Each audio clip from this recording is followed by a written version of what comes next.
What about this one?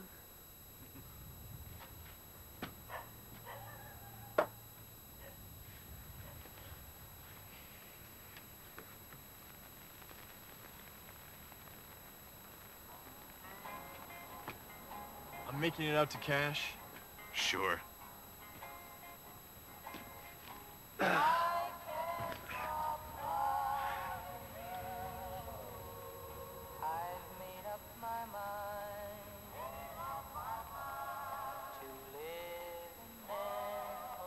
Hey, why don't you kids dance? I don't think so. Go ahead, it's my yard. You can dance if you want to.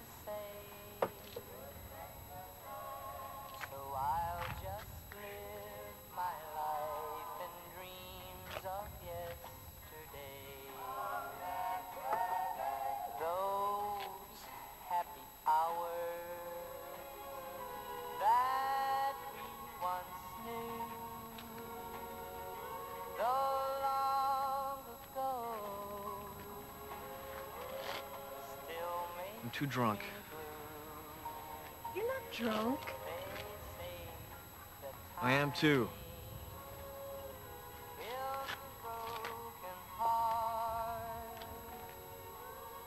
Why don't you dance with me?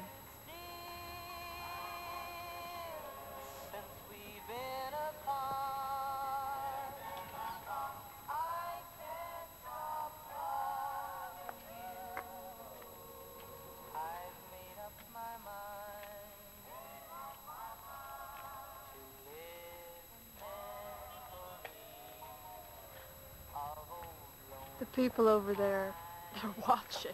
It's okay. It's my place. Let them watch. That's right. They think they've seen everything. But they haven't seen this, have they?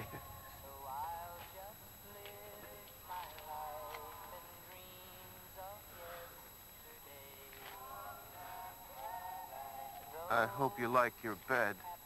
You must be desperate or something.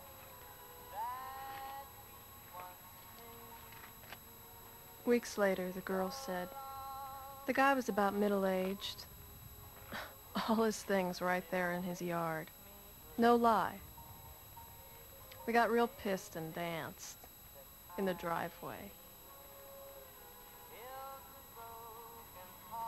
He played us these records. He gave us all these crappy records. Can you believe it? She kept talking. She told everyone. There was more to it, and she was trying to get it talked out. After a time, she quit trying.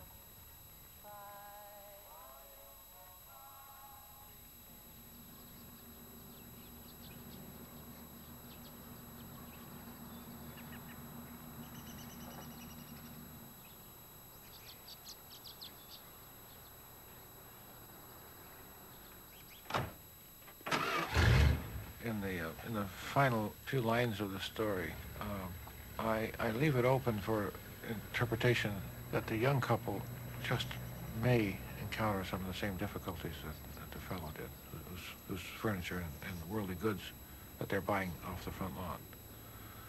It comes full circle, if you will. I went to the bottom and didn't think I could go any lower down, but I got down there underneath the floorboards someplace, you know. I was brain dead there for a long while, and then I stopped drinking, and then things changed.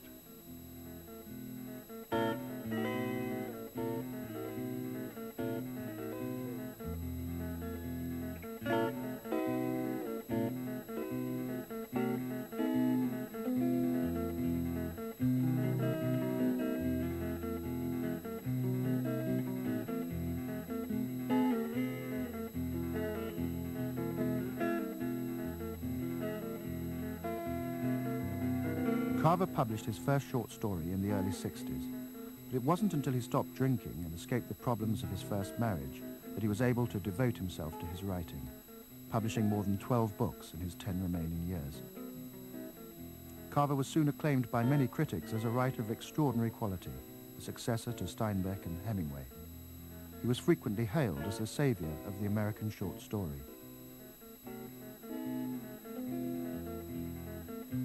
Carver felt that he owed much of his success in what he called his second life to the poet Tess Gallagher. Together they moved back to his native northwest and settled in the small town of Port Angeles, very similar to Yakima where Carver grew up.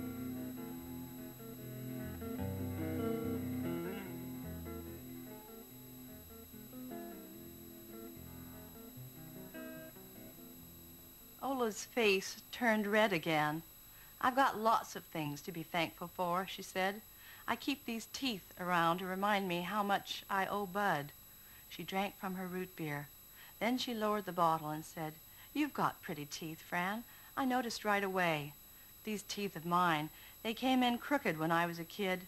With her fingernail, she tapped a couple of her front teeth. She said, "My folks couldn't afford to fix teeth. These teeth of mine came in any which way. My first husband didn't care what I looked like. No, he didn't. He didn't care about anything except where his next drink was coming from. He had one friend only in this world, and that was his bottle." She shook her head.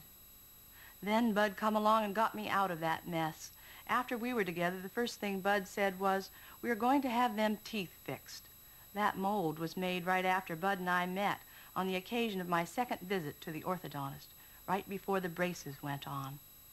Ola's face stayed red. She looked at the picture on the screen. She drank from her root beer and didn't seem to have anything more to say. "That orthodontist must have been a whiz," Fran said. In my own situation, I lost a tooth in front, and this became the occasion for deciding that I would get my teeth straightened. And at that time, the plaster cast was made. And eventually, I don't know, I never could throw that thing away. It got unpacked and found its way into Ray's bookcase and then eventually into the story. But he never really had any guilt or any compunctions about using things even rather directly. For instance, there's a poem of his which I think when someone reads it and thinks of their own daughter, they might really flinch. But the poem begins, "Daughter, you're a beautiful drunk." That was the hard, cold truth of what he saw and what he suffered from himself in his own drinking, and suffered then again through his daughter's drinking. And he was trying to wake her up in her own life, to bring her to some kind of attention, and he thought he would just use the language that was as straight and hard as the experience. We had a discussion, almost an argument, about my use of the word earth, which he thought should be ground. And he thought that there was something kind of grandiose about earth. And that, well, all I really meant to say was that brown stuff that's underneath your feet, which is dirt or ground, or and those are the kind of discussions we had. And he made me care enough about every word in that story to really rethink it. And looking at his own manuscripts, they went through the same process. He'd put them in the drawer for a month, and he'd pull them out, and he'd mark them all up, and they looked just like the manuscripts that he'd hand back to me. Question marks, deletions, all in that indecipherable scrawl of his, which was actually a lot like his voice. You know, leaning forward, trying to hear Ray. And when I'm working on a story, nothing in the world is so important as that story. And that's always my favorite story, is the one I'm working on. Some stories, you know you're in touch with something else, and it may only happen on the fourth or fifth draft, but you get this rush. Once in a while that feeling happens, and you know that you feel this wind buffeting your ears or something. That's a good feeling. That's nice. Yeah. You know that's why we're doing this. Yeah. He used to call me up in the morning and he'd see if I was awake, and he'd say, "Are you writing? Are you going to write?" Or he'd call me at the end of the day and say, "Did you write?" And I mean, it sounds very unglamorous, and that's, I guess, the point, is that for Ray, it was getting black on white. It was plugging away every day, as he quoted, I think, Chekhov, without hope and without despair. Just going at it like a job. And That was one of the most important things he taught me.